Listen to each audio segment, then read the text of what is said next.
What's up, beautiful people? Today we're going to be checking out Zimbabwe's president teaches Putin. I'm sure you know Putin, the Russian president. So it says, teaches Putin how to survive Western sanctions. I'm also sure you've heard about the sanctions since the Russia-Ukraine conflict. I think the US also seized about $300 billion from Russia. So there's a lot of sanctions on Russia right now. I'm sorry, I have a cold, that's why I sound like that. But yeah, let's see what the Zimbabwean president said to Putin. These sanctions from the West for the last 23 years. But as a result, we now think outside the box. Welcome to Candid Africa, truthful and unapologetic.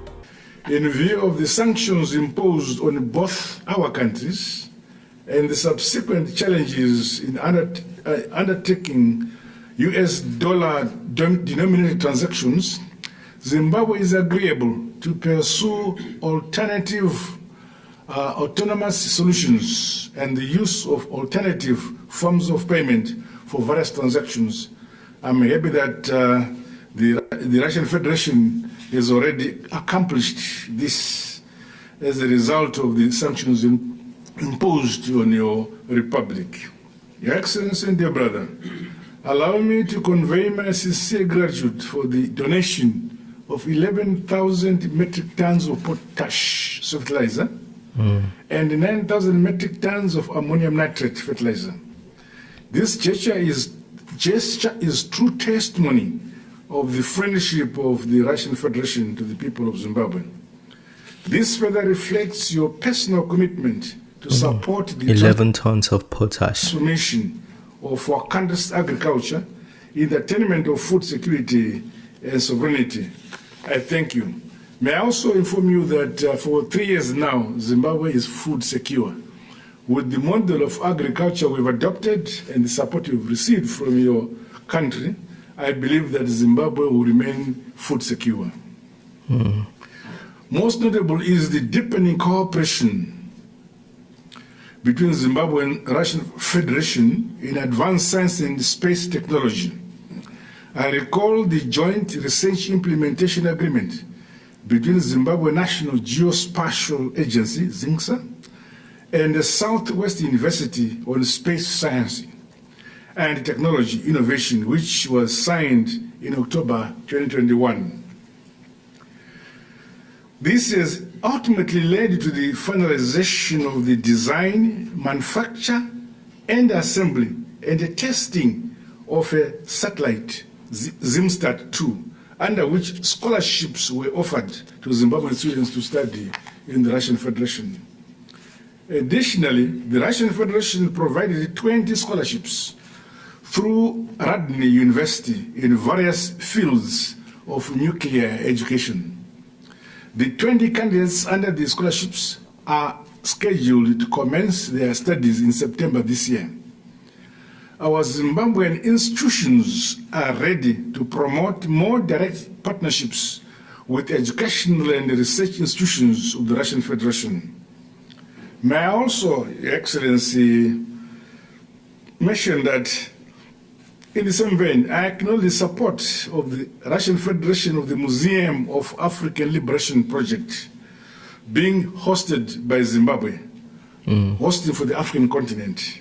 In particular, the establishment of the Russia Solidarity Movement at the Liberation City. Further, we welcome the raising of the Russian Federation flag at the Liberation Museum site. We welcome raising of the Russian flag. Is an important The relationship with Russia and Africa seems is really thriving. symbolic gesture recognizing the immense contribution of the Russian Federation in the liberation of the African continent from colonialism.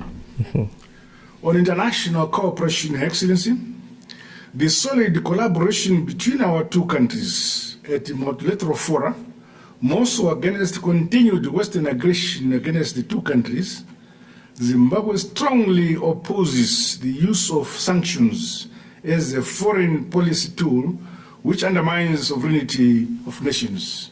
Zimbabwe has been under these sanctions from the West for the last 23 years.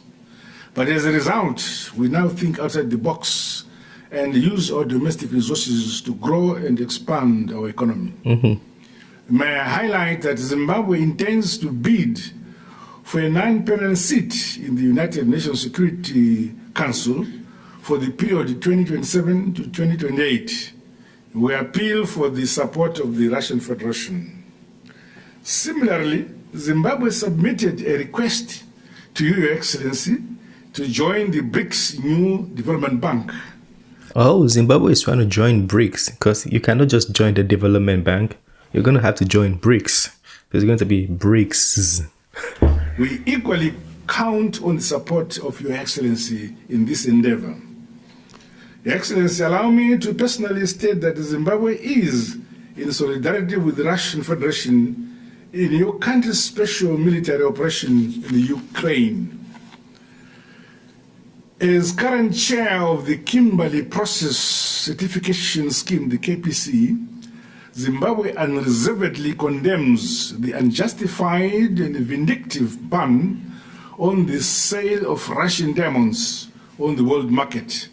We reassure you, Your Excellency, the Russian Federation of Zimbabwe support within the KPC, because Zimbabwe currently is the chairman. Your Excellency, in concluding my initial remarks, I want to once again express my appreciation for this opportunity to discuss issues of mutual interest to our countries. I look forward to more interactions and engagements by the two governments at the various levels and fora as we deepen and broaden the ties between our respective republics. I thank you, Your Excellency. Okay, that was a very, very interesting one. First and foremost, I want to say Putin speaks English, but he acts like he doesn't. And that is very smart. I'll tell you why. Or I heard somebody told me the reason. I think it was from the comment section. So it's best to communicate in your language so you're more careful about the things you say, or you basically so you say things better or say things right, and also you hear things better. You know, so you don't make mistakes in these conversations. Because let's say you're trying to learn English and then you try to communicate in English, you could be easily tricked. Putin knows how to speak some English, but he just doesn't go to these conversations speaking English. He speaks his language, and also he honors the language by doing that. That is particularly unique. I thought I should mention that. And also, this is an interesting one. It shows Russia Africa relationship is thriving. It also shows that there's a nation out there that's willing to give Africa leverage. For the longest time, I feel like that's what Africa needed, or at least that's what African leaders have been saying. Like, they've not been heard, or they've not had the opportunity to showcase themselves in a wider scale on the map. So now they have the opportunity, and they are doing that more and more. We've seen Burkina Faso, we've seen basically all African countries are doing the same thing. Let me know what you think about that video. Feel free to share your thoughts on that one. I think it was a pretty interesting one. Told Putin, we've been sanctioned just like you are being sanctioned now. We've been thinking outside the box. I assure you, Putin has been thinking outside the box too, because it looks like they are thriving with their petroleum especially. But let me know what you think about that video. Share your thoughts. If you have anything to add, correct, or critique, please feel free to do so in the comment section. Smash the like button, subscribe, and I'll see you on the next video. Have a very wonderful day. Peace. I made this bed on my own.